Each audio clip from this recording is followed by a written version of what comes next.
Olá, sejam todos muito bem-vindos ao Backstage Podcast. Meu nome é Marcelo Luibeck e esse é meu programa de entrevista.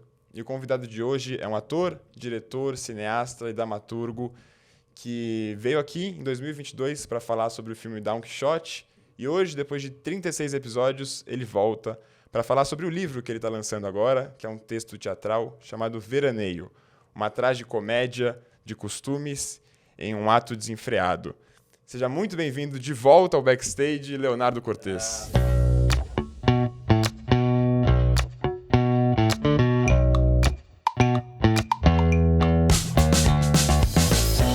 Obrigado, Marcelo. É um prazer estar aqui com vocês. Vai ser ótimo falar sobre veraneio e teatro. Você sabe que o episódio que você fez naquela época foi um dos episódios que mais foi bem na época. E foi um episódio daqueles que eu saí falando, putz, fiz certo de abrir um podcast, porque a conversa foi tão legal, eu gostei tanto de conversar. E foi um episódio que saiu meio do nada, porque eu conheci o Patrick numa semana anterior, aí eu chamei ele chamou você. Sim. E eu fiquei muito feliz mesmo.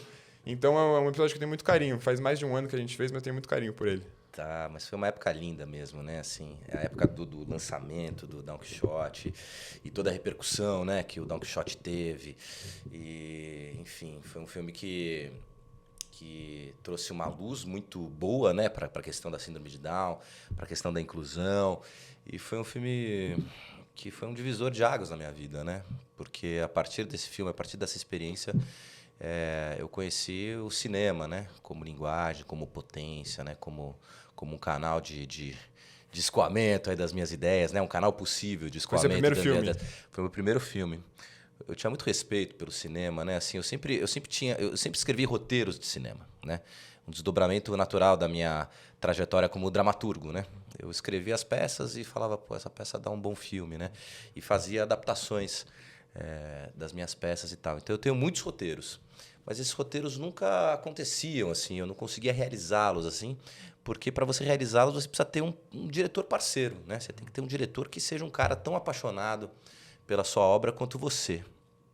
E aí é difícil você encontrar essas pessoas, né? Porque normalmente os diretores com os quais você quer trabalhar, eles são apaixonados pelos seus próprios projetos, né? Eles já têm os seus roteiros, já têm os seus... né? É muito raro você ter um diretor de cinema que não tenha um roteiro na gaveta, que ele tá doido para filmar, né? Então eu falei, pô, encontrar essa parceria tá muito difícil, ao contrário do teatro, né? No teatro você encontra essas parcerias com diretores teatrais, mas com diretores de cinema eu não estava encontrando. E aí, na pandemia, eu fui estudar cinema. Me mergulhei mesmo, assim, para entender como é que funcionava, mas com muito medo, com muito receio, com muito respeito, sabe? Eu tenho muita reverência pela arte do cinema, assim. Mas eu fui entender como é que funcionava e aí teve esse encontro, né, do meu desejo de fazer um filme com esse trabalho que eu faço com a síndrome de Down, que já acontece já há muito tempo, eu tenho quase 25 anos. Continua fazendo? Continuo fazendo, o grupo está forte, está montando uma peça nova, eles estão ali, estão com tudo. E foi um grupo que eu contei aqui, né? Assim, eles estavam fazendo o Don Quixote e quando deu a pandemia eles se viram privados de fazer o teatro que eles amavam fazer. E aí quando a gente começou com as aulas online e tal, eu vendo eles lá nas telinhas e tal, eu falei, pô, eles têm que fazer o filme do Don Quixote. E naquele momento tava tão séria, né, essa questão da pandemia, que a gente não sabia sequer se o teatro ia voltar um dia. Mas eu falei, bom, talvez dê para fazer um filme, se a gente... né, seguir uns protocolos de segurança, vacinar todo mundo, manter distância, né, e tal, não sei o quê. E aí eu fui no SESI oferecer esse projeto, eles toparam na hora, aí as parcerias começaram a acontecer, né? A parceria com o Patrick, com a Spray e tal. Mas a coisa mais bacana, né, de tudo isso foi a possibilidade efetiva de dirigir filme. Aí eu entendi que eu conseguia ser essa locomotiva, né? O diretor tem que ser uma locomotiva com muitos vagões. É muito diferente do que você fazia antes? É muito diferente porque a figura do diretor no cinema é uma figura de muita autoridade, sabe assim? É o cara que tem que responder efetivamente todas as perguntas, né? Até a cultura cinematográfica acaba se desdobrando nesse tipo de coisa, assim, né? Você fala em cinema, você fala, é um filme do Spielberg, né? É um filme do Fellini, é um filme do Woody Allen. Você fala sempre o filme do diretor. Você não fala, é um filme do roteirista. Raras vezes você fala, né? É um filme às vezes você fala, né, de algum roteirista específico, assim. Mas normalmente são os diretores, porque é realmente o diretor que é o dono da parada. É o diretor que tem um filme na cabeça e é o diretor que tem que gerenciar esse monte de talentos que são necessários para você construir um filme.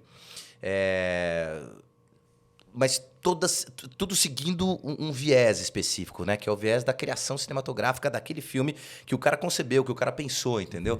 Então ele pega lá, eu acabei de fazer o Maldito Benefício agora, eu tive que ter uma interlocução muito estreita ali com o meu diretor de fotografia, né? Com a minha diretora de fotografia, que foi a Bruna Veras, de novo, né? Com o meu diretor de fotografia, que foi o Patrick, mais uma vez também. De novo ele tava lá? Peguei a mesma equipe, porque o lance é o seguinte, a mesma equipe não, né? Eu peguei alguns nomes da mesma equipe do Don Quixote, o Patrick tá junto, a Bruna Veras está junto. E aí tem uma equipe lá do Rio de Janeiro que a gente acabou filmando lá e tal. Mas com todo mundo você tem que ter uma conversa muito afinada, né? Porque cada um tem o seu talento específico, né? Cada um tem a sua gama de conhecimentos e tal. Mas o filme está na minha cabeça. E para que a coisa tenha coerência, né? Para que as coisas sigam um padrão ali que resulte num filme que tenha, né, a sua identidade, o diretor tem que ter muita clareza do que ele quer fazer e muita capacidade de interlocução com todo mundo. É uma gestão de pessoas também, né? É uma gestão de pessoas, assim.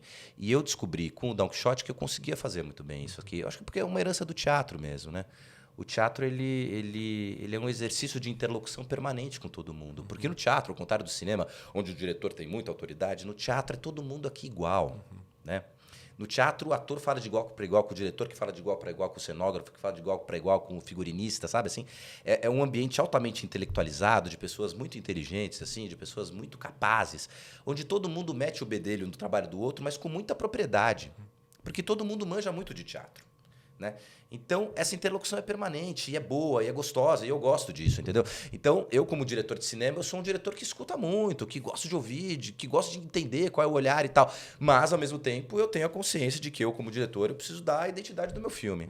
Esse filme tem que ser um filme de Leonardo Cortez. Apesar de ser um filme que está agregando uma porrada de talentos ali. Tem uns nomes muito grandes, né? Tem os nomes muito grandes e tal. Antônio Fagundes. No caso do Maldito Benefício, esse foi um encontro maravilhoso com o Fagundes. Né? Ele iniciou de um encontro? Ele iniciou... Na verdade, assim, a história desse filme é que eu já estava, desde 2015, tentando viabilizar esse roteiro. O Maldito Benefício é uma peça que eu escrevi em 2014 e logo na estreia do espetáculo, um amigo meu, que é o cara que assina o roteiro junto comigo, que é o André Rodrigues, ele assistiu a peça e falou: isso é filme, cara, isso é filme, temos que fazer um filme. Eu falei: tá bom, então vamos lá, vamos sentar e vamos fazer o filme. Então eu sentei com o André e durante meses ali a gente trabalhou na adaptação da peça para o filme. Porque são duas linguagens diferentes, né? Assim, o teatro é uma coisa, mas o cinema é outra. Então, no filme, por exemplo, aparecem um monte de personagens que na peça só são citados, entendeu? Né? Tem mais espaço para isso, né? Tem mais espaço para isso, a gente pode se desdobrar em novos cenários, e é bom mesmo que o filme respire, que o filme tenha várias locações e tal. Então, eu tive esse exercício com o André, que foi um exercício muito profundo e tal, a gente conseguiu desenvolver o roteiro, que foi muito bem recebido em todos os lugares que a gente mandava. Foi selecionado, inclusive, para o Laboratório Novas Histórias do Sesc, assim, desbancou 297 roteiros e foi selecionado na edição daquele ano. E aí eu vendi esse roteiro. A gente vendeu esse roteiro para uma produtora. Essa produtora ficou com esse roteiro durante 3 anos. Não conseguiu viabilizar o filme. E não conseguiu viabilizar o filme por uma questão super interessante. Assim. Eles achavam que o Maldito Benefício era um filme que tinha características de cinema comercial. Tá. Então, como era uma comédia, e uma comédia brasileira, de temática popular, que fala sobre questões familiares... essa produtora falava: esse é um filme que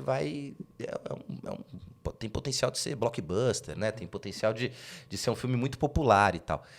Só que aí eles ficavam pedindo, e as distribuidoras, onde a gente conversou e tal, confirmavam essa impressão, só que eles faziam pedidos para os roteiristas, assim, sabe? Eles falavam: então, tenta aliviar isso aqui, tira o peso disso aqui, não mexe com determinado público, né? Não mexe com banco, né? Não mexe com evangélico, não mexe, né? E ao mesmo tempo, esse final tá triste, vamos fazer um happy end, sabe? Assim, aí eles começam a ter interferências criativas que vão destruindo o teu roteiro, que vão deturpando a tua proposta inicial. Não era aquilo, né? Não era aquilo, só que eu estava num momento da minha carreira, Marcelo, que eu falei: bom, é o primeiro filme, a peça é minha, então eu falei: acho que eu vou bancar isso aí, acho que eu vou encarar essa aventura de fazer cinema e entender, né?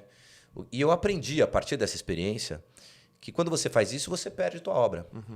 E eu perdi o Maldito Benefício ali, nesse momento, nesses 3 anos que eu tive lá, eu perdi o Maldito Benefício, porque a gente foi fazendo tanta concessão que, no final das contas, eu olhava para aquele roteiro e já não era o roteiro que eu queria fazer. E eu não ia fazer como diretor também. Quem ia dirigir era o diretor lá da produtora e tal. Quando venceu o contrato, eu falei, bom, esse filme eu preciso botar esse filme na minha mão de novo. Esse filme precisa ser resgatado no seu propósito, né? Precisa ser resgatado na sua intenção inicial e tal. E aí eu cheguei na produtora e falei, eu quero fazer, mas eu quero dirigir. Aí eles falaram, não, mas você nunca dirigiu. Se você nunca dirigiu, a gente não pode botar você na direção e tal. Aí eu dirigi o Knockshot, peguei esse know-how, me senti muito mais confiante. Falei, o próximo filme tem que ser o Maldito Benefício. E aí eu fui com as 10, eu fui batalhando de maneira obcecada, obsessiva, assim, sabe? As pessoas perguntam, como é que faz para dirigir um filme? Primeiro você tem que ser um obcecado pelo teu filme. Quer uma dica, né? Quer um conselho? Seja um obcecado pelo seu filme, assim, entendeu? Coloque ele na frente. A minha mulher não aguentava mais, entendeu? Porque toda hora eu falava, não sei como eu vou fazer o Maldito Benefício, como é que eu vou fazer esse filme? Ela só fala disso. Eu falei, é verdade, eu preciso realizá-lo, porque eu só falo disso, entendeu? Eu não quero ter um projeto me acompanhando, assim. E aí teve um encontro com o Fagundes, porque eu percebi que se eu não tivesse um grande nome atrelado ao projeto, ia ser muito difícil realizá-lo. E eu sempre tive uma admiração imensa pelo Fagundes, porque ele é o maior ator da sua geração, né? Assim, e aí eu mostrei o roteiro para ele, consegui mandar o roteiro para ele, e ele leu o roteiro e em 2 dias ele me ligou para dizer que tinha adorado o roteiro. E aí a gente combinou de se encontrar no Rio de Janeiro, eu fui até lá, a gente sentou, ele falou, olha, eu quero fazer seu filme, mas eu não quero fazer o seu filme com distribuidoras, com produtoras, com patrocínios, entendeu? Eu quero fazer o seu filme com autonomia, eu quero fazer esse filme com independência. E eu estou correndo atrás de filmes, atrás de roteiros há muito tempo, porque eu quero ser um produtor de cinema. Faz parte de um projeto, de um plano de vida que o Fagundes tem. Ele quer ser um produtor de cinema. E esse roteiro eu quero produzir. Você topa? Vamos fazer? Falei, porra, lógico, vamos fazer. Aí ele falou, mas vamos fazer então com um orçamento muito enxuto, porque eu vou ser o produtor, então não vai ser uma superprodução nem nada. Então a gente fez o filme com um orçamento super enxuto, mas ao mesmo tempo a gente conseguiu, através da força do nome do Fagundes, fazer com que o roteiro chegasse em atores espetaculares, além do próprio Fagundes, né? Então, o roteiro chegou na mão da Malu Mader, chegou na mão do Rômulo Estrela, chegou na mão do Luiz Miranda, né? Do Thiago Fragoso, assim, nomes que são muito fortes e atores de muito peso e tal, e todos se apaixonavam pelo roteiro. Todos se apaixonavam pelos personagens que eles iriam interpretar ali e tal. Então foi um encontro mesmo ali, um encontro de vontades, assim, do desejo de fazer um cinema independente, de fazer um cinema sem essas interferências que, na verdade, maltratam, sabe, o autor realmente, né? Assim, eles fazem tudo de um jeito tão cruel, tão perverso, assim, que você vai pegando um desgosto pela sua obra, assim, porque você é obrigado a ficar readequando ela à vontade. E assim, né? Você, como roteirista, você está aqui. Aí você está submetido ao diretor, que por sua vez está submetido à produtora, que por sua vez está submetido à distribuidora, que por sua vez está submetido ao patrocinador, que por sua vez está submetido... Assim, então, é uma sucessão de pessoas que ficam dando pitacos e que ficam interferindo na sua obra. Quando volta aqui para o roteirista, você é obrigado a fazer coisas que você jamais gostaria de ter feito. Então, a gente preservou essa independência. O Fagundes é um artista mesmo, e ele é um artista de teatro. Então, ele se encantou com a possibilidade de fazer um filme que tivesse uma conexão muito profunda com a linguagem teatral. Então, é um filme muito dialógico, tem diálogo pra caçamba no Maldito Benefício, o que não faz parte da tradição cinematográfica, assim, normalmente, inclusive tem uma vertente do audiovisual que fala, não, tem que ter pouco diálogo, é muito mais imagem e tal. Não, o filme tem diálogo pra burro. Ainda mais um filme de comédia, assim, né, brasileiro, que é pra ser mais fácil de absorção, talvez, né? Mas eu acho que o segredo do sucesso dessa comédia, do Maldito Benefício, eu acho que ficou um bom filme mesmo. O segredo desse sucesso é que se trata de uma comédia realista. A gente quer até vender, vai ter um Maldito Benefício, uma comédia realista. Ela não é uma comédia de chanchada, não é uma comédia de cores fortes, não é uma comédia que você assiste e tem um ponhonhon, sabe? Não tem uma sonoplastia jocosa, sabe? Assim, nada, não tem uma linguagem de comédia clássica. Eu fiz o Maldito Benefício como se fosse um drama. É um drama. Só que a situação é tão absurda e os personagens estão tão massacrados por conta da burocracia, por conta do custo de vida e tal, que eles acabam cometendo atitudes absurdas. E desse absurdo nasce a comédia, que é aquilo que o Chaplin fala, né? Assim, o segredo da comédia é que você, vendo de fora, acha engraçado, mas quem está dentro sofre. Quem está dentro sofre. E, então, no Maldito Benefício, quem está dentro daquela situação Sofre, os personagens sofrem.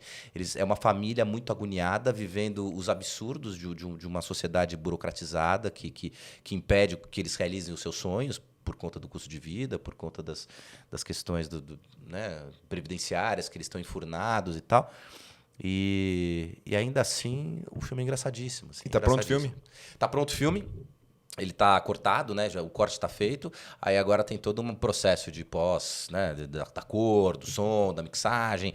A gente tem uma trilha sonora do André Bujanra que ele está fazendo, que está ficando maravilhosa e tal. E eu acho que ele vai ficar...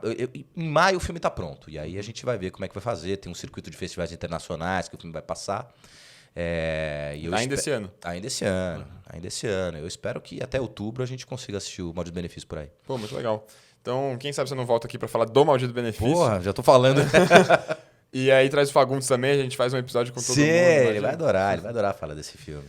Mas é engraçado que você estava falando que é uma comédia que as pessoas dentro sofrem, quem de fora acha engraçado, sim, porque o Veraneio também é assim. Sim. O Veraneio é uma comédia, é uma tragicomédia, que nem você descreveu, né? Mas é uma comédia que é muito engraçada para quem tá assistindo e para quem tá lendo, porque agora você lançou o livro, né? Mas eu assisti no teatro também. E quem tá dentro sofre profundamente. São personagens profundamente tristes, com dramas internos, depressivos, cada um com seus problemas, tentando apontar a culpa em outros. Só que, ao mesmo tempo disso, sai muita graça, né? Sim. Me conta um pouquinho de Veraneio. Me conta o que você quis com essa peça e agora na forma de livro. Então, o Veraneio foi uma peça que eu escrevi antes da pandemia. Portanto, ele ficou antigo, né? Foi um texto que ficou antigo rapidamente, assim, né? Eu escrevi ali no final de 2019, em 2020 estourou a pandemia, e aí eu falei, cara, essa peça não dialoga mais com o mundo, né? Assim, porque os problemas que esses caras estão vivendo são muito pequenos em função daquele grande drama mundial, né? Que a gente estava vivendo. E eu coloquei o texto em cima da minha mesa ali e botei lá, escrevi à mão, assim, falando, essa peça vai marcar o meu reencontro com o teatro.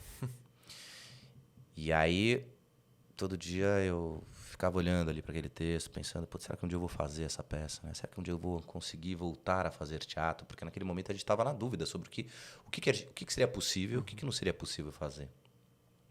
E para aplacar essa minha ansiedade, né, de querer voltar a fazer teatro, eu fui trabalhando o Veraneio. E eu falei, vai ser um exercício de diálogo com o mundo contemporâneo. As coisas estão tão frenéticas, estão tão loucas, estão tão absurdas e tão surpreendentes e tão imprevisíveis que esse texto aqui vai ser um exercício de conexão com a contemporaneidade.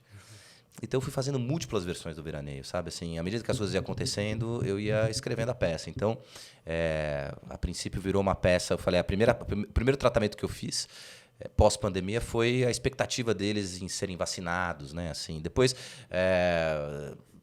rolou a vacina, então era uma celebração da vacinação, né? Depois a questão da vacinação já ficou antiga, né? Então eles já estão, aí virou um encontro pós-pandêmico e tal.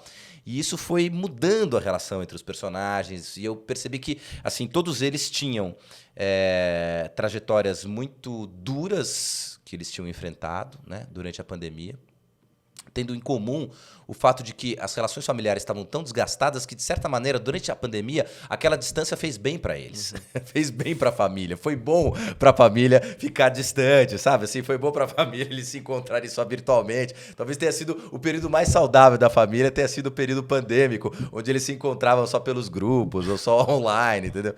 Então, quando eles se encontram, ali eles não sabem mais lidar uns com os outros. Tá estranho, né? Tá estranho.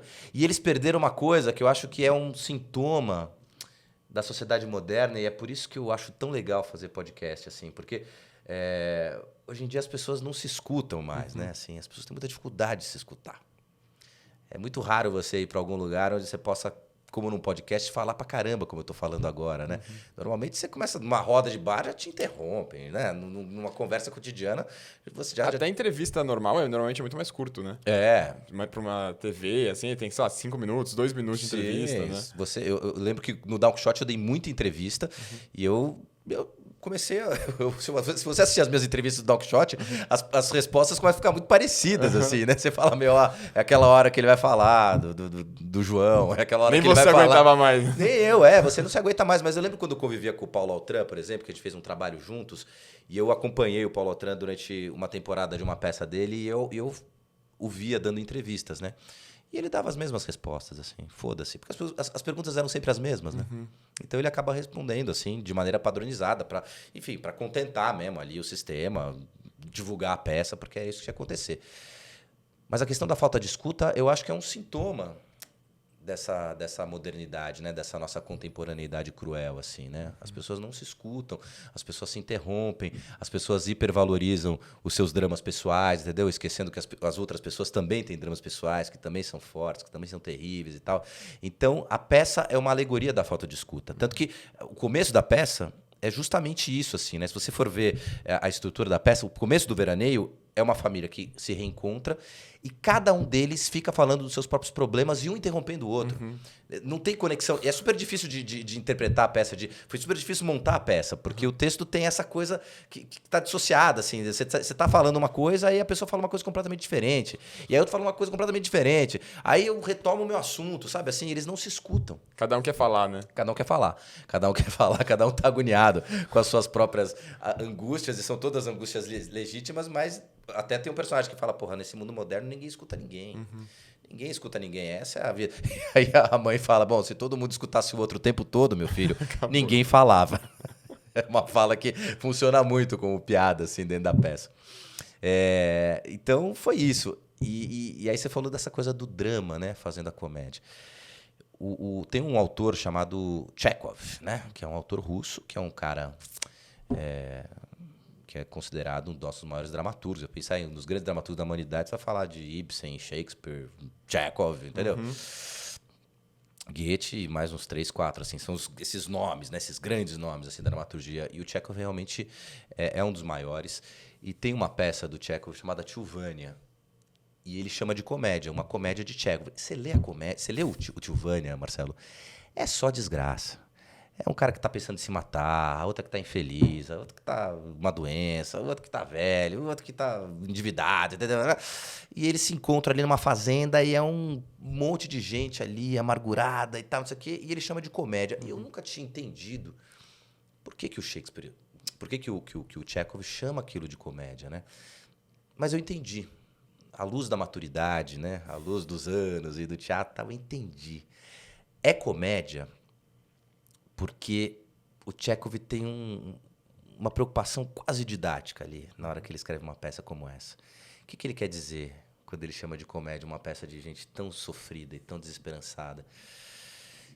É que, assim, na vida, a gente tem que ter uma sabedoria para entender e perceber o tamanho das coisas, né?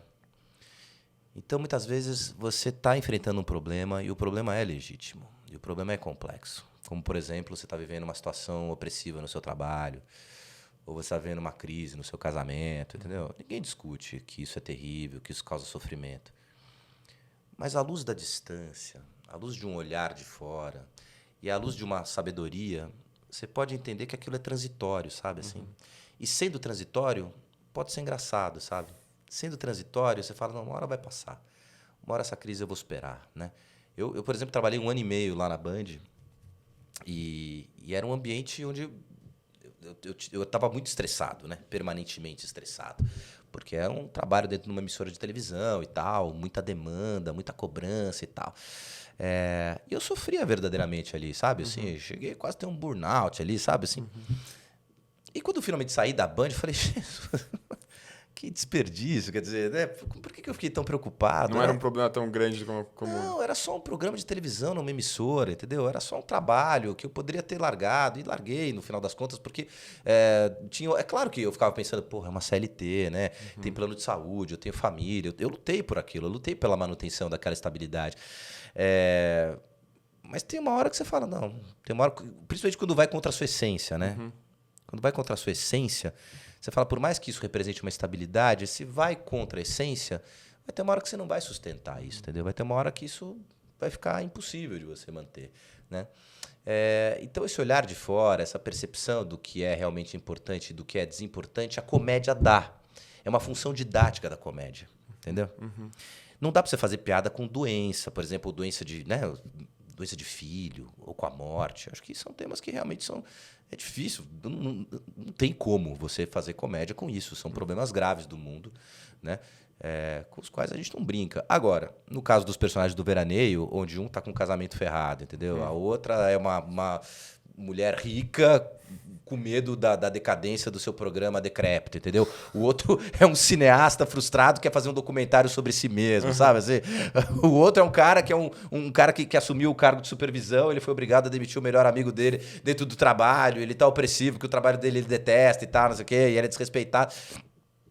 São coisas que só de falar você já esboça um sorriso, entendeu? Porque são problemas menores. Esse é o lance, entendeu? Então, essa é a função do artista, sabe? Foi a função do Chekhov, quando ele escreveu o Tio Vânia, foi pra apontar isso, sabe? Assim, e aí eu falei, quero fazer então meu Tio Vânia, né? Guardadas as devidas proporções, eu sou o Leonardo Cortez, entendeu? Mas eu falei, eu vou fazer uma comédia da tristeza, eu vou fazer uma comédia da desgraça, eu vou me lançar esse desafio de botar todo mundo ferrado, todo mundo muito sem saída, mas ao mesmo tempo mostrando que tem saída. Mostrando que tem saída, é só você olhar para um jeito diferente. E é só você exercitar um certo desapego. Eu acho que é uma peça que mostra que se esses personagens eles exercitarem efetivamente o seu desapego, eles vão conseguir sair dessa draga que eles estão, mas eles não exercitam, porque a gente não tem desapego aos nossos pequenos valores, às nossas pequenas ambições, às nossas mesquinharias. Só que você vendo isso de fora, você fala, gente, isso é patético. Então, a função do teatro é isso, é revelar a fragilidade dessas coisas, o patético dessas situações, o patético desses relacionamentos. Quando o teatro revela isso, aí ele cumpre uma função maravilhosa, que é uma função catártica, entendeu? Ele cumpre essa função de melhorar a vida das pessoas. Você vê a peça. Cara, isso tem acontecido muito com o Veraneio, sabe? Assim, as pessoas olham para mim, né? Vão falar comigo no final e falam, cara, eu sou o Mário Sérgio. Meu, me identifiquei demais, cara. Nossa, sabe? Assim, me identifiquei com esse personagem, me identifiquei com a personagem da fulana, da ciclana e tal, não sei o quê. Rola uma identificação e a partir dessa identificação pode rolar uma atitude, sabe? Às vezes não rola. Às vezes o cara come uma pizza e esquece do assunto. Mas pode rolar uma identificação e pode rolar uma atitude, sabe? Assim, então, eu, como dramaturgo, me sinto nesse lugar, assim, com essa responsabilidade. Cada vez que eu escrevo uma peça, eu falo qual é o grande tema aqui que eu vou abordar para tentar pretensamente despertar uma reflexão, né? Despertar Você quer debate. que seja um lugar de reflexão e não só um lugar de escape da vida normal, assim. Mas eu acho que é mesmo, assim, as boas comédias são instrumentos de reflexão necessariamente, né? É muito difícil com uma boa comédia você rir de maneira impune, entendeu? Você não ri impunemente. Você ri às vezes por uma identificação que é doída para você, e eu acho que o Veraneio desperta isso, assim, ele desperta o sorriso e a dor e as pessoas saem da peça falando, meu Deus. Como a vida é complexa, né? Eu me identifiquei com coisas da peça, assim. Óbvio, eu não tô na situação de nenhum daqueles personagens ali. Só que algumas falas são falas que valem pra mim também. E eu imagino que muita gente sinta isso, porque, de qualquer forma, você falou sobre uma família e sobre aquelas picuinhas de uma família que, na verdade, podem se tornar coisas muito grandes. E aí acontece o que vai acontecendo ao longo da peça. Sim. Todo mundo tem picuinha na família, né? Todo mundo tem suas questões familiares. De alguma forma, você usou algo da sua família para colocar lá? Tem trocentas mil coisas da minha família. Tem coisas da minha família, tem coisas da minha vida, tem coisas da família dos outros, né? Tem coisas que eu li. Eu acho que a gente tá... Outro dia eu dei uma oficina de dramaturgia, assim, e aí uma das alunas falou, eu tô escrevendo uma peça que é a história da minha avó. E é muito complicado, porque as pessoas não entendem, sabe? Assim, minha avó era uma personalidade única, porque ela foi revolucionária, ela foi isso, foi aquilo e tal. Aí eu falei, bom, se você quiser fazer uma peça biográfica, eu acho que você tem que ser super fiel à história da sua avó. Agora, se você quiser fazer uma peça de teatro e exercitar a sua liberdade como dramaturga, você tem que fazer da história da sua avó um ponto de partida. E entender quais os caminhos que a dramaturgia está fazendo você percorrer dali por diante, né? Então, eu acho que essas situações familiares são pontos de partida. Mas se você ficar engessado na sua própria realidade, ou na realidade familiar, ou na realidade da história que você escutou, você não dá à dramaturgia a possibilidade dela ir se desenvolvendo na medida em que você vai criando a história, né? Que você vai escrevendo. É um exercício quase mediúnico, porque quando você escreve dramaturgia, você escuta as vozes dentro da sua cabeça, né? E na medida que você vai se familiarizando com esses personagens, eles começam a ter uma certa independência, assim, na sua cabeça, sabe? Assim, eles começam a ter uma personalidade. Eles existem de Eles fato. existem de fato, eles têm vontades, eles têm ímpetos, né? E aí você tem que respeitar isso, sabe? Você tem que falar, talvez esse cara teve um ímpeto aqui que eu não imaginei dentro da escaleta, que eu tinha pensado numa estrutura de peça e tal, mas esse cara quer matar esse outro. Talvez ele tenha que matar mesmo, o que acontece? Pum, matou. E aí? Ferrou. Aí, teve um assassinato, agora a peça virou outra coisa. E aí você fala, bom, mas ele tinha que matar, o cara estava numa situação absurda, entendeu? Então, ao escrever, os personagens vão construindo a sua própria trajetória, entendeu? E essas trajetórias dialogam umas com as outras, tem uma interconexão, sabe? Entre as realidades dos personagens. Isso vai mudando as características da história que você está escrevendo. Então, eu gosto muito do Veraneio, e assim como eu gosto de todas as minhas peças, assim, porque eu acho que nenhuma delas correspondeu àquilo que eu tinha pensado de princípio a princípio. Né? O Veraneio, por exemplo, eu pensei simplesmente num conflito familiar que estava resumido a um casal de idosos de 75 anos no conflito com seus filhos cinquentões. Eu queria fazer isso. Esse foi o ponto de partida. Porque eu percebi o que todo mundo está percebendo hoje em dia, né? A medicina avança, né? As pessoas têm mais qualidade de vida, têm uma alimentação melhor e tal, não sei o quê. Então, os meus pais, por exemplo, estão muito mais fortes do que os meus avós, né? Aos 75 anos, né? Eles têm, né? Se alimentam melhor, eles fazem exercício e tal. Então, chega aos 75 anos, eles estão aí plenos, né? Querendo viver, querendo conhecer o mundo, querendo namorar, querendo curtir a vida, querendo recuperar o tempo perdido, né? E tal, não sei o quê. E, ao mesmo tempo, os cinquentões estão muito amargurados, porque eles estão muito massacrados por uma estrutura social que massacra muito uma pessoa que chegou aos 50 anos, entendeu? Você chega aos 50 anos, você tem filhos adolescentes, você está em ambientes de trabalho etaristas que já estão te considerando velho, entendeu? Se você perdeu o emprego, você está com uma puta dificuldade de arranjar emprego de novo. Aos 50 anos, você está, às vezes, numa curva descendente do seu padrão de vida, entendeu? Porque você já ganhou os melhores salários nos anos anteriores, entendeu? E agora pagam menos para você e tal, não sei o quê. E aí, com 50, você está se deparando com o seu próprio envelhecimento, entendeu? E tendo que administrar suas próprias frustrações e tal. Eu acho que tem uma hora na vida em que tudo isso é superado. E você fala, quer saber? Não fui a pessoa que eu queria ter sido, mas agora dane-se, vou olhar para frente. É isso mesmo, tenho que aproveitar o tempo que me resta. Então eu queria falar sobre isso, sobre esse conflito geracional. O que isso se transformou é algo que foi escapando. E eu me abri para esse processo, sabe? Assim, e pelo fato de eu reescrever a peça muitas e muitas vezes, porque eu queria ter esse diálogo estreito com a contemporaneidade, Veraneio se transformou numa peça muito surpreendente. Para mim, a princípio, como dramaturgo. Eu falei, cara, olha só o que aconteceu, olha só o que viveu. Mas para quem assiste também. Eu acho que a peça tem esse encanto, assim. Ela tem um encanto de... Você fala, cara, não acredito. Agora deu. Não, pô. E essa revelação? E essa outra revelação? E esse desdobramento? Esse descaminho? Isso que está acontecendo, né? Então, é uma peça que vai se apoiando numa maturidade de um dramaturgo que percebeu que ele não tem controle sobre a sua própria obra. Essa é a síntese do meu momento como dramaturgo. Eu sou um autor que não tem controle sobre aquilo que escrevo mais. Entendeu? E eu acho isso ótimo. Porque isso me dá uma liberdade, assim, entendeu? Eu acabei de escrever uma peça. E eu me lancei nessa experiência de maneira radical. Comecei a escrever e falei, sei lá onde vai dar isso. Sei lá onde vai dar isso, Marcelo. E aí, onde vai dar isso? Dá numa coisa diferente, numa surpresa, entendeu? Dá numa coisa que foge do padrão, daquilo que você fazia, entendeu? Então você se renova como criador.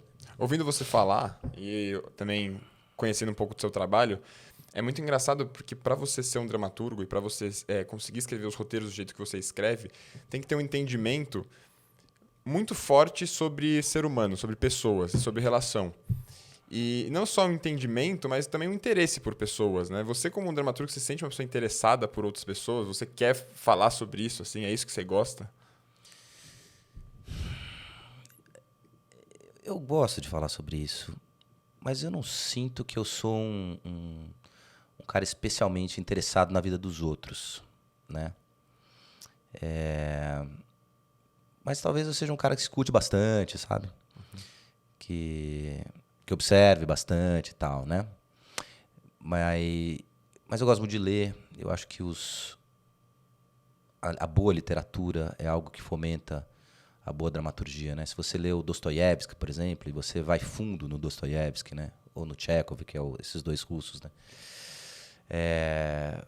Você se fascina ali por aquelas figuras, por aqueles personagens, né? A literatura tem essa coisa maravilhosa de você poder adentrar no pensamento de outro ser humano, né? A gente está conversando aqui, mas você não está no meu pensamento. Eu estou me expressando aqui e tal, né? Mas eu não sei o que você está pensando nesse momento e tal. Mas na literatura você sabe o que você está pensando. E isso cria um fascínio, porque o contraste do pensamento com a atitude é o que cria a riqueza de uma personalidade, né? Às vezes a pessoa fala uma coisa e pensa outra, né? Às vezes a pessoa fala, eu te amo, e na verdade odeia a pessoa. E isso é um barato na hora da dramaturgia, né? É isso que fica fascinante. Você fala, que é isso? Esse cara ele precisa ser decifrado, né? Assim, é bacana quando você se depara com personagens que precisam ser decifrados, que não se revelam a princípio, né? Que vão construindo a verdade né? Das suas ações e dos seus pensamentos na medida que a peça vai se transcorrendo, assim.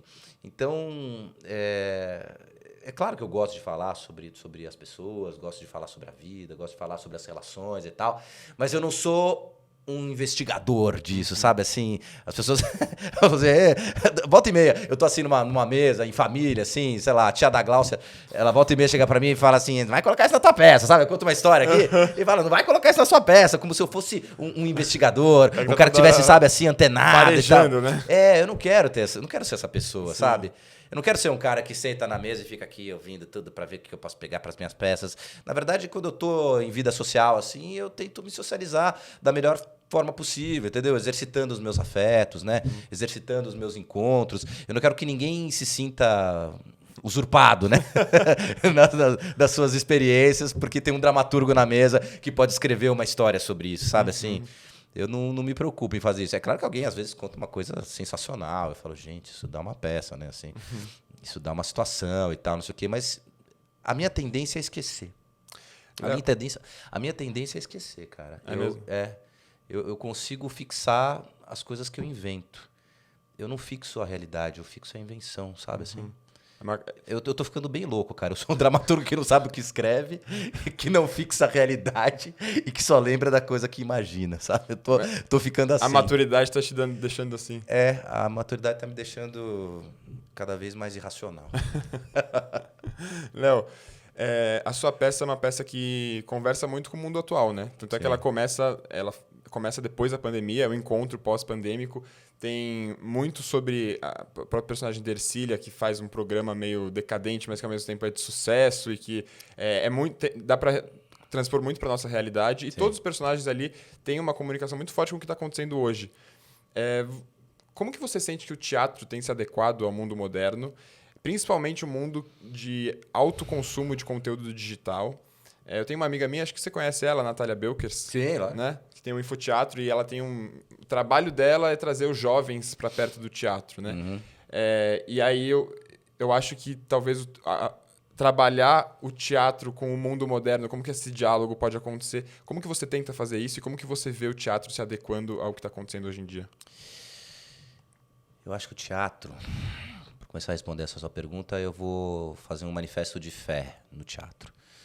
Eu acho que o teatro vai ser um dos poucos refúgios da humanidade com esse avanço destrambelhado tecnológico, né? Porque o teatro, ao contrário da música, né, que pode ser feita com a inteligência artificial, ao contrário do audiovisual, entendeu? Que pode ser feito lamentavelmente, inclusive, né, com esses programas que criam vídeos completos assim a partir da inteligência artificial. O teatro não pode ser feito sem atores, sem o ser humano, né? Você não vai conseguir assistir uma peça de teatro sem os atores ali na sua frente, interpretando. Mas pode fazer uma projeção, um holograma, um robô. Você pode fazer tudo isso. Você vai botar o público lá, eles vão ver robôs, mas não vai ser teatro. Vai ser uma instalação, vai ser uma experiência performática, vai ser alguma coisa. Mas teatro não, teatro é ator. Teatro é a comunhão entre ator e público. E o teatro acontece em qualquer lugar onde tenha um ator e um público. O teatro acontece aqui. se eu falar para você que eu quero fazer um monólogo e você se predispor a ser o meu público. Eu levanto aqui, faço um monólogo e o teatro aconteceu aqui. Aconteceu aqui. E ele acontece com 500 pessoas, acontece com uma pessoa. Mas esse encontro determina o teatro. E é um encontro de humanidade, de olho no olho, né? Por isso que eu acho que ele é um refúgio. E eu acho que esse refúgio vai ser cada vez mais necessário. As pessoas vão precisar cada vez mais de teatro. A princípio, elas não vão entender, elas não vão assumir isso, mas vai ter um momento que vai acontecer isso. Isso acontece, eu vejo no veraneio, assim. As pessoas vêm me falar meio encantadas, às vezes. Jovens, assim, sabe? A gente foi para São José do Rio Preto, veio uma menina de 19 anos falando: eu nunca tive uma experiência como essa. E é uma menina da geração TikTok, entendeu? É uma menina que está acostumada a ficar passando ali os vídeos, os rios e tal, e tudo é rápido e nada. Ela ficou encantada com a experiência de sentar durante 1h40 e ficar mergulhada na realidade de pessoas de carne e osso que estavam ali se rasgando na frente dela. É diferente do cinema. O cinema você está lá, mas é uma tela, entendeu? Tem efeitos, tem os cortes e tal. O veraneio é uma experiência que fascina, assim. O tipo de peça que é o veraneio, acho que fascina, além do fato de ser teatro, de ter esse encontro de humanidades, ele tem uma característica de dramaturgia que é uma coisa muito doida, assim. É uma peça de 1h40 sem cortes, entendeu? É um plano sequência. Ele é um plano sequência total. Os caras entram, tem todos os desdobramentos e a peça acaba. E em que momento da vida você se conecta durante 1h40 com outros seres humanos? Uma família. Com uma família, acompanhando a trajetória de 7 pessoas, né? Durante uma peça inteira de 1h40. Então, assim, ela estava muito encantada com isso. Eu acho que é uma experiência que vai encantar as pessoas. Né? É um refúgio da humanidade. Agora, como o teatro se apropria das tecnologias, eu acho que o teatro ele tem que cumprir a sua função, de denúncia. Ele precisa denunciar. Ele precisa denunciar o quanto a tecnologia está desumanizando o homem. Eu como um dramaturgo que pretende estimular isso, a conversa, a reflexão, a consciência e tal, eu quero fazer um olhar crítico sobre a tecnologia, entendeu? Eu quero dizer que a tecnologia está desumanizando as pessoas, que está acabando com a capacidade de escuta das pessoas, entendeu? Que está acabando com a expressão do sentimento, né? Assim, as pessoas estão deixando para mandar uma mensagem ao invés de falar pessoalmente, entendeu? Depois eu mando uma mensagem para ele, né? Depois eu mando um áudio, né? Depois eu escrevo um e-mail, né? Não falo na cara, deixo para mandar nesse plano virtual, que é um plano que te coloca no outro lugar, né? Você não está olhando no olho da pessoa. E é por isso que as pessoas cometem tantos erros, tantos equívocos e tem tanta violência, né? No mundo digital. Você não está olhando no olho da pessoa. É muito mais fácil, né? É muito mais fácil. Então, ao não olhar para a pessoa, você fala, você é um idiota, né? Xinga, destrói, cancela e tal. Você não está olhando, você não está vendo o olho da pessoa, mas o ser humano é um cara, o ser humano é uma criatura que quando olha no olho da pessoa, de imediato ele desenvolve uma empatia, entendeu? Então, se ele começa a ofender outra pessoa e percebe no olhar da pessoa que a pessoa tá ficando, né, abalada, que tá se lacrimejando o olho, ele tira o pé, ele fala, não, desculpa, não queria dizer isso, entendeu? Né? No trato pessoal, as coisas são diferentes. No mundo virtual não tem isso, então as pessoas extrapolam, perdem filtros, entendeu? E acho que essa violência precisa ser denunciada. Essa desumanização precisa ser denunciada. Então, eu acho que o veraneio cumpre um pouco isso dentro da sua proposta. Ele não nega a tecnologia, né? Os personagens têm os seus celulares, a própria personagem que você falou, da Glaucia, que é essa mulher rica, que é apresentadora, ela não se conecta à família porque ela está permanentemente conectada com a produção do seu programa. Então, durante o jantar da família, ela está numa call, ela abre o computador, ela fica lá, quer dizer, é uma coisa absolutamente rude. E quem olha de fora é tosco, né? Você olha e você acha tosco ela tá fazendo tosco, isso. Tosco, é cafona, né? Você tá num ambiente social e você participar de uma live enquanto tem pessoas conversando e tal. Nesse sentido, eu acho ótimo a figura do Rubinho, porque o Rubinho, ele quebra tudo isso, né? O Rubinho é muito bom. O Rubinho quebra tudo isso, porque ele na sua simplicidade, ele acha tão absurdo aquilo que ele interrompe a reunião, ele pega o celular, ele manda uma mensagem para quem ela tá falando, entendeu? Ela fala que ela tem que ficar mandando dicas de pautas ali, né? Então ele pega o celular dela e passa uma dica de pauta, a revelia dela, porque é tão ridículo aquilo, né? Então é preciso que o teatro tá nesse lugar aí. de denúncia e para mostrar o quão ridículo que é esse distanciamento que a tecnologia está impondo às pessoas, né? Então, eu acho que é isso, assim. E ao mesmo tempo, mas como o teatro ele é um instrumento, e eu, como dramaturgo, me preocupo com isso, acho que é um instrumento de profunda conexão com o homem contemporâneo, e as boas peças são as peças... Quando falam de boas peças, né? Eles sempre falam, pô, essa peça é tão atual, né? Você faz um Shakespeare, né? E fala, pô, por que o Shakespeare é tão atual? O cara tá falando de reis, rainhas, né? De uma época que não existe mais e tal. Mas por que atual? Porque o cara pega o ser humano na essência ali, entendeu? Né? Você pega uma peça como o Ricardo III, que fala de disputa pelo poder, você fala, cara, é Brasília, entendeu? Né? Você fala, meu, é isso. Esses caras, quando estão no poder, eles ficam selvagens. Eles ficam umas besta fera, entendeu? É na época do Shakespeare e é hoje em dia, entendeu? Então, as grandes peças trazem essa atualidade. Então, esse papel que o teatro tem de ser atual é um papel que a gente tem que preservar mesmo, assim, né? Então, temos que abordar a tecnologia, eu acho. Se você quer fazer uma peça contemporânea, não dá para ignorar que as pessoas estão com celulares, entendeu? Tem uma dramaturga... Quem foi que falou? Acho que foi a Marta Góes que falou, eu detesto o celular, porque o celular atrapalhou muito as questões da dramaturgia, né? Porque hoje em dia, ninguém pode chegar de surpresa, né? Numa casa, né? Todo mundo avisa que tá chegando, tá? O celular, Você perde umas ferramentas ali. Você perde a ferramenta da surpresa, né?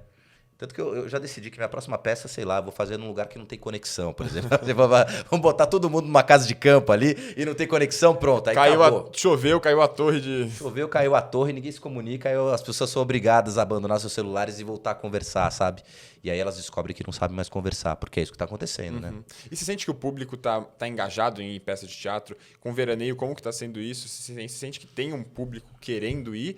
Ou o teatro está num momento de reconquistar esse público? Eu acho que o teatro está num ótimo momento de público. Está num bom momento mesmo, assim.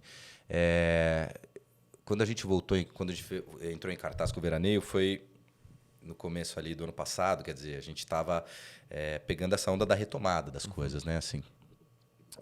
E a temporada do Veraneio foi um sucesso absoluto. A primeira, a segunda lá na FAP também. A gente teve grandes sucessos nas temporadas que a gente fez aqui em São Paulo. Mas eu tô vendo, né, acompanhando assim, o cenário e tal, e o roteiro de peças e tal. E as peças estão indo muito bem. As boas peças têm muito público. O público tá indo, o público tá comentando, as pessoas estão recomendando as peças e tal.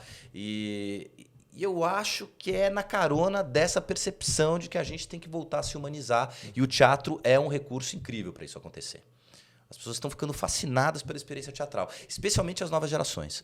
As novas gerações que foram criadas com as redes sociais, com os TikToks, com essa coisa rápida, não sei o quê, elas estão se fascinando pela possibilidade de aquietar o espírito, de aquietar o olhar, de abrir os ouvidos e ouvir seres humanos falando de seres humanos. Eu posso falar por mim, eu tô com uma dificuldade muito grande de assistir filme, por exemplo, em casa. Sim. Porque em casa tem muito atrativo, né? O celular mesmo, no seu bolso. Então, ir numa peça de teatro ou ir ao cinema, por exemplo, é uma experiência muito boa para mim, porque eu me obrigo a não olhar para o meu celular e ter a experiência completa durante aquelas horas que se propõe a ter.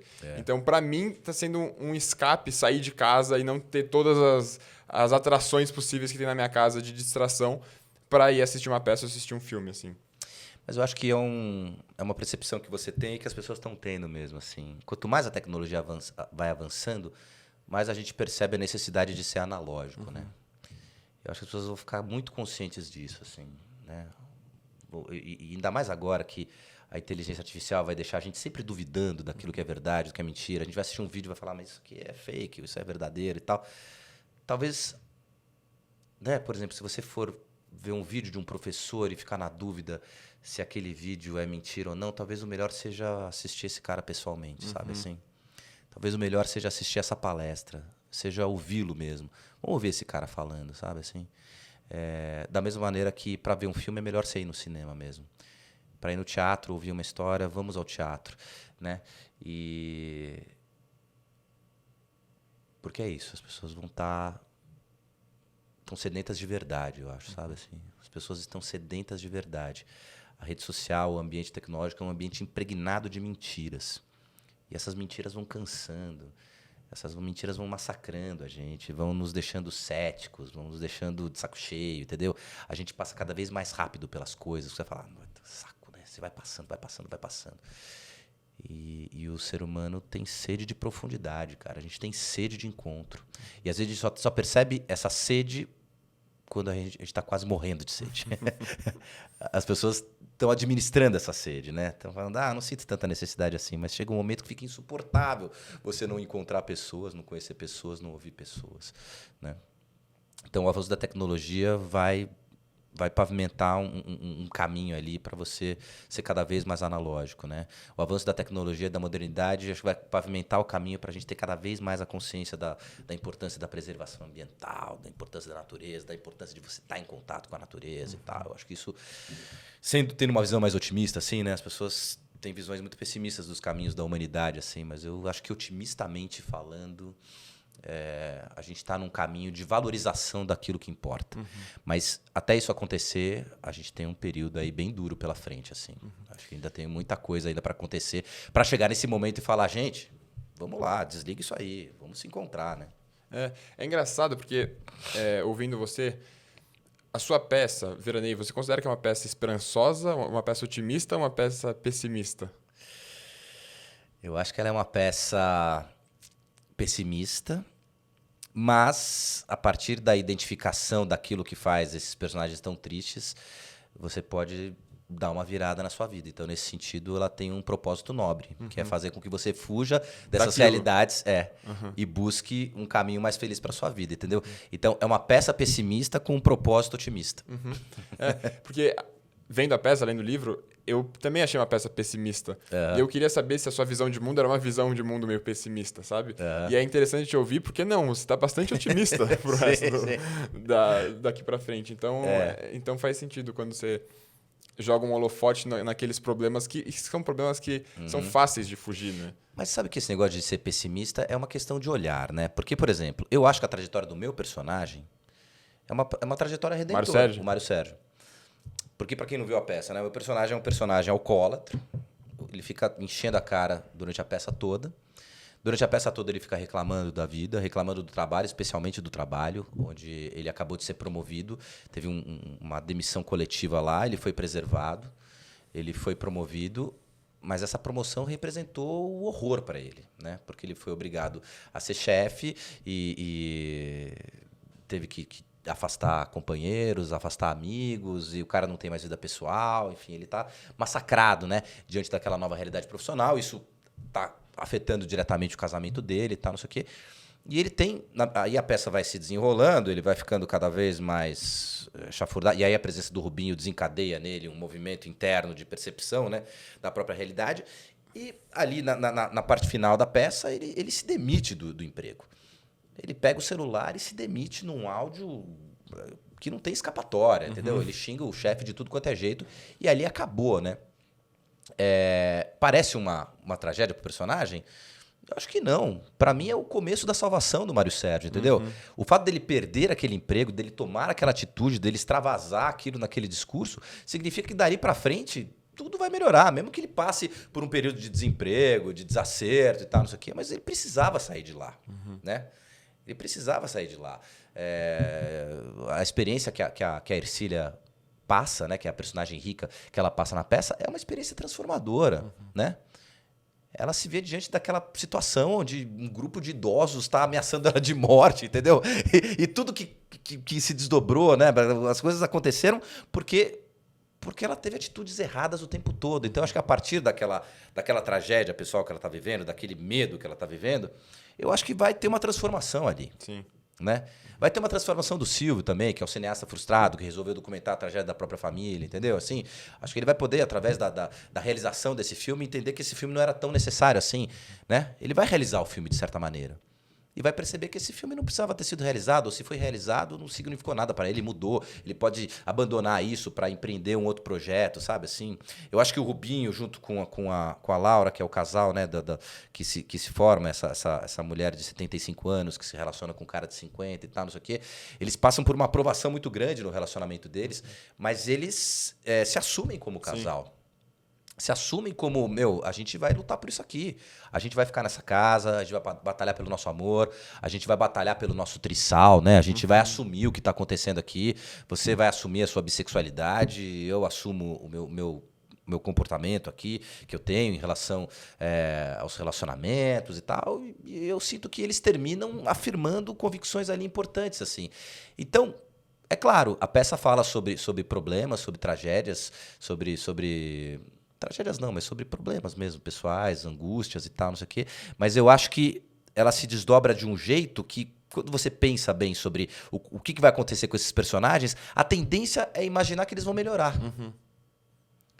Eu acho que eles vão melhorar, de verdade, assim. Porque eu acho que a peça aponta caminhos para que isso aconteça. Eu não sou um dramaturgo que gosta de peças que não apontem caminhos, sabe? Que diga que tudo é desgraçado, que não vale a pena a gente acreditar, que não vale a pena a gente lutar por nada, entendeu? Eu gosto de apontar as dificuldades, mas eu gosto de apontar caminhos, assim. Eu acho que, de fato, a arte tem essa função de melhorar a vida das pessoas, como já dizia o Tom Jobim. Eu acho engraçado porque a personagem da Laura e do Rubinho, em muitos momentos eles são apontados pelos filhos como meio loucos, né? Nossa, o que vocês estão fazendo? Estão loucos e tal. E no final são eles quem mais estão bancando ser quem eles de fato são, Sim. né? Então talvez até por eles serem mais velhos, já terem passado por um monte de coisa e como você falou nessa fase da vida que eles já estão mais velhos e agora querem só viver a vida sem tantas preocupações, eles bancam quem eles são, mesmo que sejam um casal meio doido e que sejam relações estranhas, eles são o que mais conseguem viver a vida da maneira que eles querem viver, né? Porque eles estão libertos das convenções, né? Assim, você vê que a trajetória da Laura, né? Ela deixa muito claro, assim, ela teve uma trajetória de vida muito sofrida, né? O pai é mencionado na peça, né? O marido dela, né? Ela fala, o pai dele bebia, né? E quanto mais bebia, mais ele ficava quieto. E ele morreu calado e sem pedir socorro. E aí ela conta que ela tinha 3 filhos, que ela teve que cuidar desses 3 filhos, que eles moravam num apartamento apertado, uma vizinhança desagradável, que ela detestava e tal, não sei o quê. Então ela foi uma mulher obrigada a fazer muitas concessões, né, para criar esses filhos. E quando ela se viu diante da pandemia, e ela ficou com muito medo de morrer, ela foi morar nessa casa de praia da filha por uma questão de sobrevivência. Ela tinha que se isolar, porque se ela pegar, era grupo de risco e tal, se ela pegasse a Covid, ela realmente poderia morrer. Então ela se isolou ali, primeiro por uma questão de sobrevivência, mas ao chegar lá, ela percebeu que ela já tinha cumprido a missão dela em relação a esses filhos. Ela criou esses filhos da melhor maneira possível. Ela fala isso, entreguei para o mundo 3 seres humanos maravilhosos, entendeu? À custa de muito sacrifício. Agora eu vou pensar na minha vida, vou pensar na minha felicidade, pensar nas minhas vontades, pensar em viver esse amor que está fora dos padrões, mas é o amor que eu quero viver. Vou pensar em assumir a minha bissexualidade que eu reprimi durante a vida inteira, entendeu? Então, e por que não fazer isso aos 75 anos de idade, quando você está plena, quando você está forte, mas ao mesmo tempo quando você está próxima do fim, né? É isso, 75 é uma idade perigosa, porque, né, a qualquer momento você pode ter alguma coisa e tal. Então, essa sede de viver, essa urgência de viver, faz com que ela fique muito fiel aos seus desejos, às suas vontades. E ela encontra no Rubinho a figura que permite que isso aconteça, entendeu? No prefácio do livro tem uma frase muito boa sobre a Laura, que está escrito que ela sabe exatamente a culpa que lhe cabe e a culpa que não lhe cabe sobre a criação dos filhos, né? Sim. Porque dá pra ver que em muitos momentos os filhos tentam apontar ela como a culpada pelos sofrimentos e frustrações, e ela não deixa se sentir a culpada. Ela sabe e até o ponto que vai a influência dela na vida dos filhos, o ponto que eles têm que agradecer ela, até a parte que ela errou, mas é bom que ela se blinda um pouco disso, né? Porque esse negócio de você, quando você tem filhos, né? Você percebe que a tua tendência é fazer o melhor, né? É dar o melhor para os seus filhos, né? Você não comete erros de maneira proposital, né? A tendência sempre é querer acertar, né? Você quer acertar. Às vezes você tenta acertar e dá errado, né? Mas é melhor do que fazer tudo errado achando que vai dar certo, né? Tem uma fala que é assim no Maldito Benefício, né? O problema da vida é quando você quer acertar e faz tudo errado, né? Então, quando você faz tudo errado, faz tudo certo. Enfim, essa coisa toda. Eu acho que tem isso, assim, né? A personagem da Laura, ela realmente fez o seu melhor, né? Mas ela é uma mulher, ela é uma pessoa com virtudes, com defeitos e tal, entendeu? Mas ela quis acertar. Se ela errou eventualmente, ela se perdoou já nesse momento, né? Ela se perdoou. E eu acho que a gente tem a tendência de culpabilizar os pais, e isso é uma coisa muito cafona, né? Qual foi culpabilizar os pais, entendeu? Eles tentaram fazer o melhor possível, entendeu? Porque quando você vira pai, quando você tá ali naquela situação, quando você percebe o tamanho, né, o quão duro é esse acúmulo de responsabilidades. A minha relação com os meus pais, por exemplo, melhorou muito depois que eu tive meus filhos, né? Quando eu tive meus filhos, eu falei, gente, olha o que meus pais aguentaram, olha o que meus pais seguraram, olha essa bronca que eles tiveram que segurar, entendeu? Né? Porra, meu pai, cara, meu pai é isso. Ele tinha 4 filhos, ele tinha 3 empregos, entendeu? Aí eu falo, aí ele, pô, como é que o cara não fumava, entendeu? O escape dele era fumar, sabe, assim?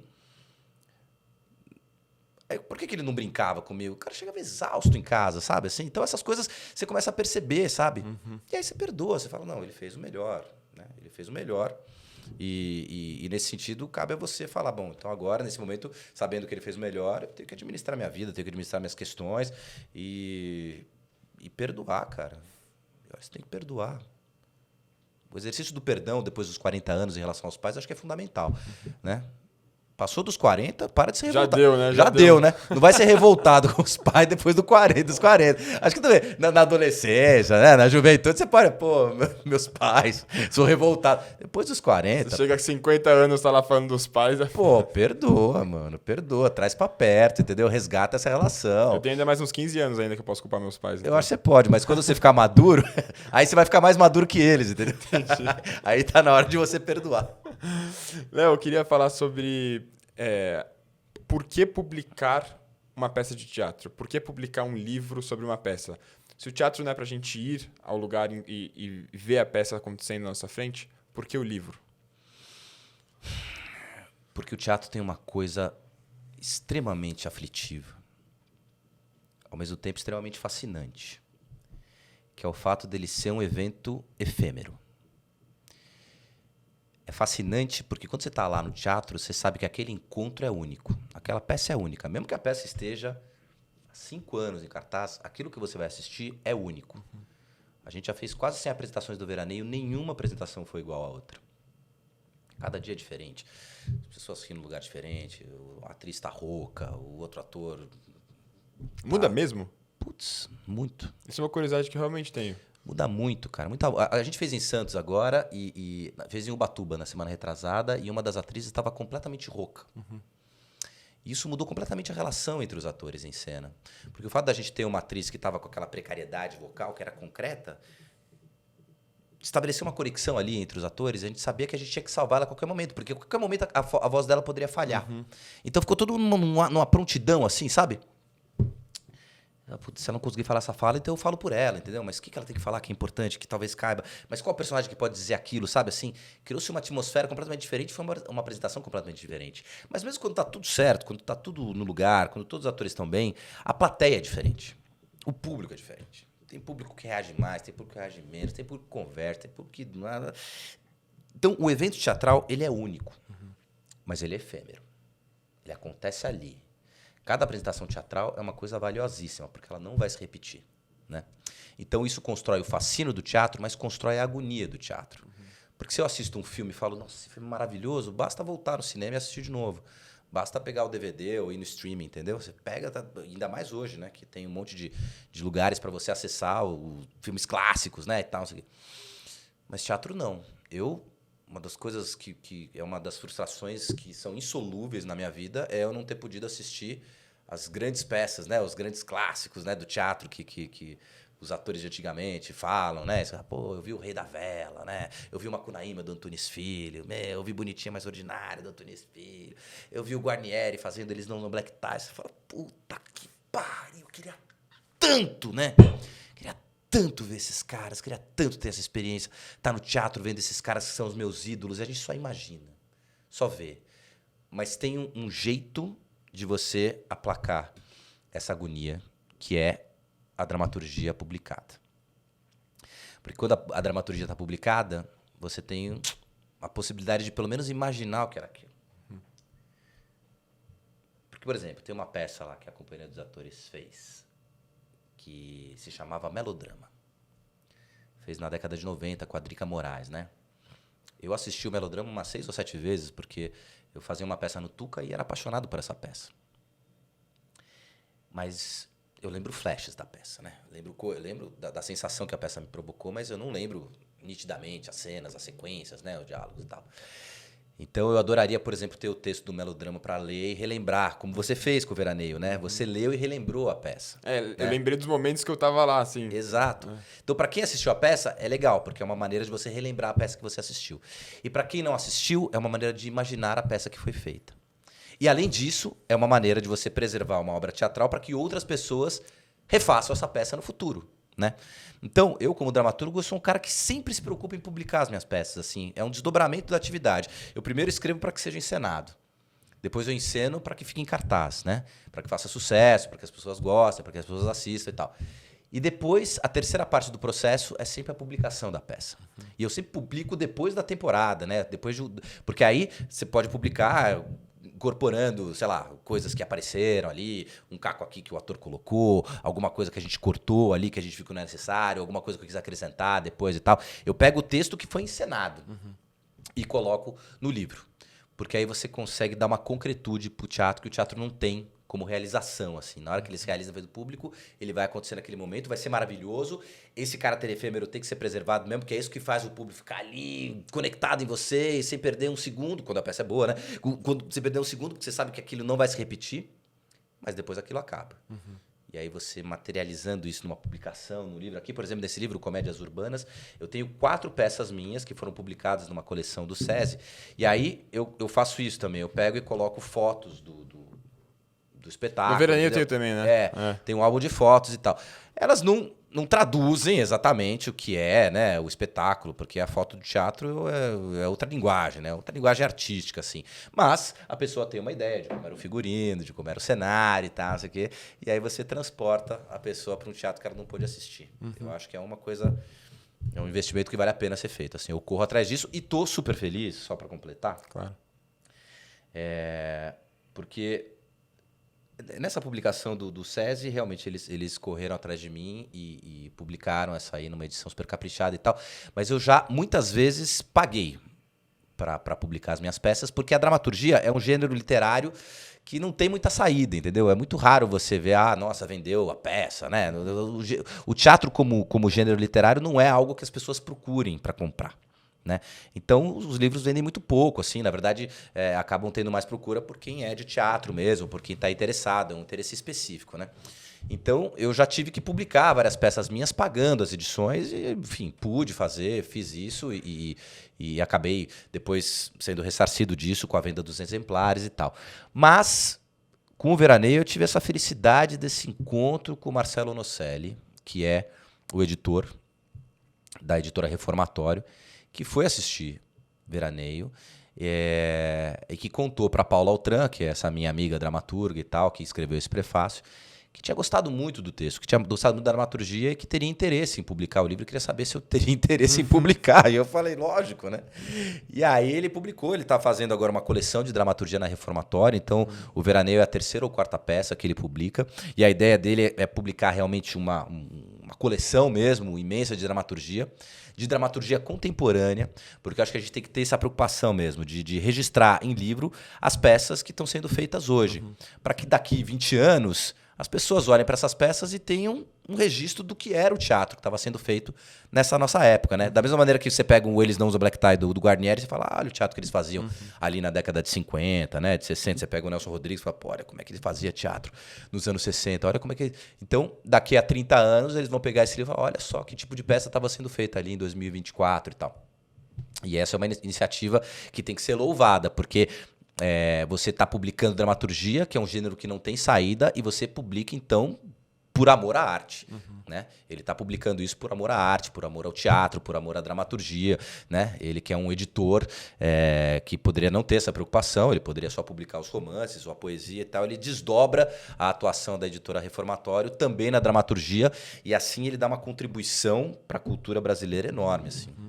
Então, conta para a galera quando que lança o livro, também conta sobre a peça que ainda está em cartaz, e o que mais você quiser falar sobre Veraneio, e o que mais você quiser falar sobre a vida aí, pode contar. Estamos com o lançamento previsto para o dia 20 de março, Vai ser lá na Livraria da Vila. Vai ser um lançamento muito Aqui na Fradique? Aqui na Fradique Coutinho. Vai ser um lançamento muito especial, assim, vai ser das 16 até as 21 horas. Então, além da minha presença lá, autografando os exemplares e tudo, vai ter um bate-papo, eu, a Paula Altran e o Marcelo Nocelli. A gente vai falar sobre dramaturgia e sobre edição de livros e tal. Acho que vai ser um papo bem bacana. O veraneio segue, agora a gente está numa época de turnê. Eu adoraria voltar em cartaz para São Paulo. Estamos aqui tentando ver se a gente consegue uma temporada no segundo semestre. Mas nesse primeiro semestre a gente cumpriu um PROAC fazendo cidades do litoral, o que é um acerto de escolha, assim, porque a peça se passa no litoral, então foi muito Rubinho bom. é Santista, O né? Rubinho é Santista, a gente fez a peça lá na cidade natal dele, Santos, foi muito legal, assim, a identificação das pessoas com a realidade da peça, com a realidade dos personagens. E a gente deve fazer uma turnê pelo SESI ainda nesse semestre. A gente pegou um projeto chamado Viagem Teatral do SESI, e aí dá para você circular em várias unidades do SESI pelo interior de São Paulo, em teatros magníficos, assim. Os teatros do SESI do interior de São Paulo são todos no padrão do teatro do SESI aqui da Paulista, são todos modernos, lindos e tal. E o SESI tem uma programação linda para preencher esses teatros e a gente entrou nessa programação. Então, o veraneio viaja nesse primeiro semestre e eu acho que volta no segundo semestre aí. Aí, além disso, eu escrevi uma peça nova também agora, que eu quero que o Pedro Granato dirija. É o mesmo diretor que dirigiu o Veraneio e dirigiu o Pousada Refúgio. Eu e o Pedro, a gente tem um projeto de fazer uma trilogia. E é o que a gente chama de trilogia da fuga.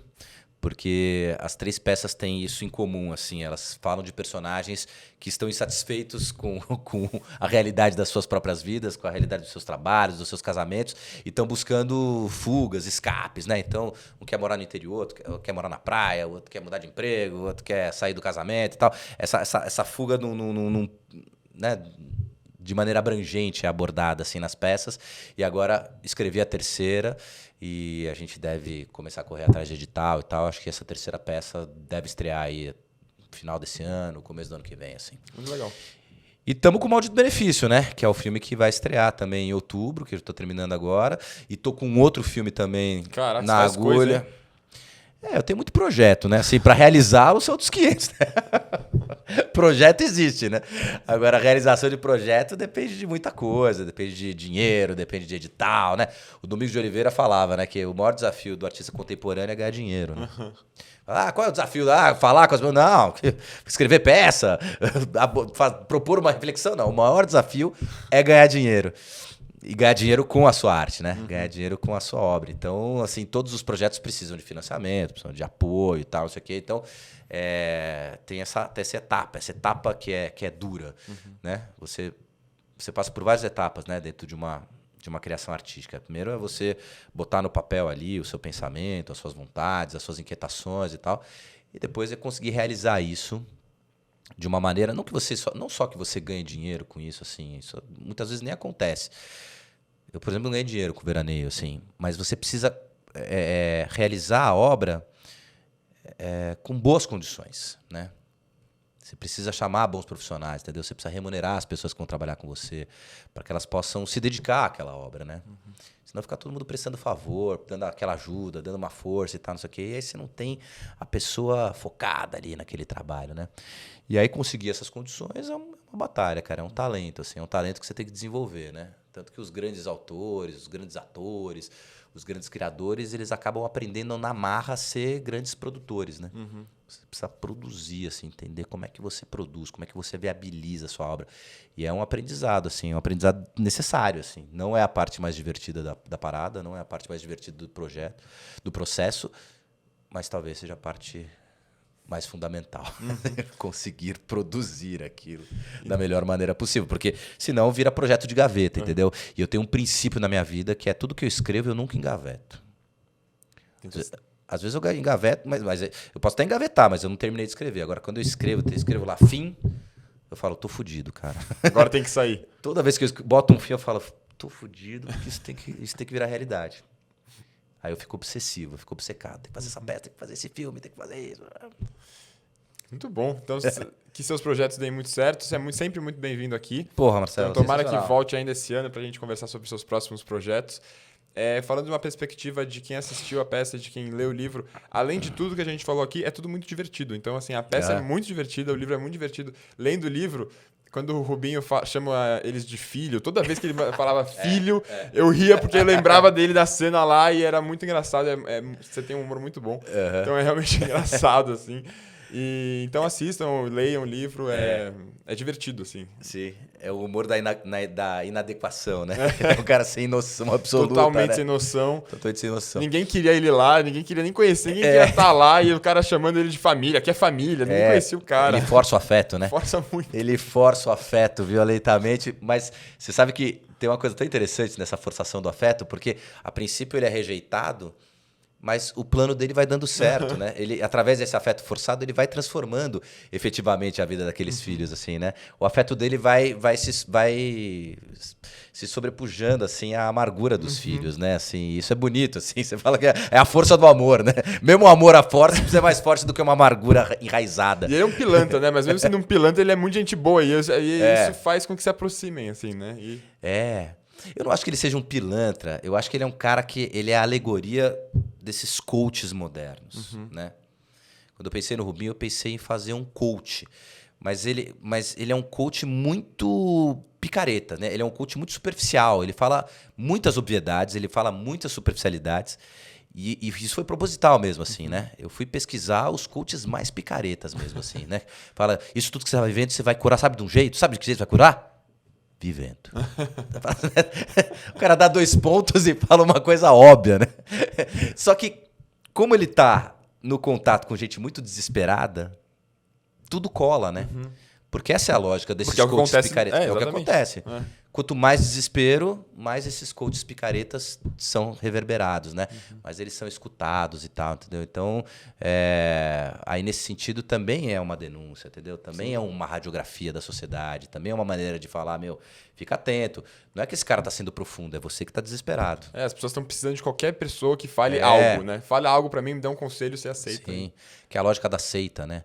As seitas têm essa lógica, assim, né? Pegam pessoas desesperadas, falam obviedades, falam você se sentir especial, e quando você vê, a pessoa tá lá, fanática por a seita, né? Na verdade, mas é esse exercício de manipulação que pode acontecer, e é a manipulação do desespero alheio, da aflição alheia, da agonia alheia, assim. Você vai lá como uma tábua de salvação e as pessoas se entregam a isso.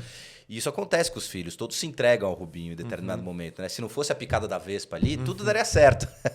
Mas a picada da Vespa é a falha trágica que acontece ali e que acaba desmascarando o Rubinho. Vou te dizer que eu estou na seita do Rubinho também, ele me convenceu, então eu fui convencido por ele.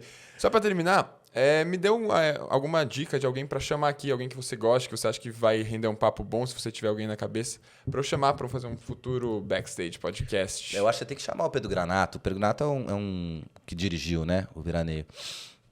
Porque o Pedro, ele, além de ser um grande diretor de teatro, ele tem um teatro, ele tem um espaço. E ele luta pela manutenção desse espaço, né? Assim, e ele luta pela manutenção do espaço amparado na potencialidade do espaço. Ele faz o espaço de fato acontecer. Porque às vezes as pessoas têm espaços culturais e ficam correndo atrás de editais só, entendeu? Né? E ficam correndo atrás de subsídios de governo e tal para conseguir manter. E ele faz o espaço dele acontecer. Então é um cara que, além de falar muito bem sobre teatro, ele vai falar muito bem sobre política cultural, entendeu? Ele vai falar muito bem sobre o teatro com jovens, porque ele é um cara que dirigiu muita peça com juventude e tal, um cara muito bem articulado. Acho que o Pedro eu recomendo. Muito bom. Então, muito obrigado, Léo. Lançamento dia 20 de março do livro do Veraneio e eu vou estar lá também. A gente estamos aí junto para quando for a gente faz mais entrevista. Obrigado, quando Marcelo. Obrigado pelo espaço, viu? Obrigado pela divulgação. Eu que te liguei para falar, né, que ia divulgar o livro. Eu fiquei muito feliz, sabia, que você me mandou a mensagem, porque eu me senti... eu senti que foi legal o primeiro papo, que você tinha gostado aqui, então eu fiquei feliz quando você mandou a mensagem. Não, eu mandei só para você mesmo, então... Muito bom esse espaço, porque eu sabia que esse papo que a gente tem assim é um papo sempre muito bacana, de alto nível. Você é um cara que conduz bem, sabe, o papo, dá espaço para a pessoa falar e ao mesmo tempo pontua, estuda, né, lê a peça e tal. Enfim, vida longa ao Backstage. Viu, muito obrigado. Valeu. Muito obrigado. Então, com todos esses elogios, agora se você não curtiu o vídeo, não se inscrever no canal, você é maluco, se inscrevam, curtam, compartilhem, @Backstage Podcast, @Marcelo Beck. Tem algum @ para te seguir? Tem Instagram, essas coisas. Leonardo Cortez. Leonardo Cortez no Instagram. É isso. Mas eu não alimento muita página, hein? Vocês vão se decepcionar, não sei muita coisa. Valeu, Léo. Valeu.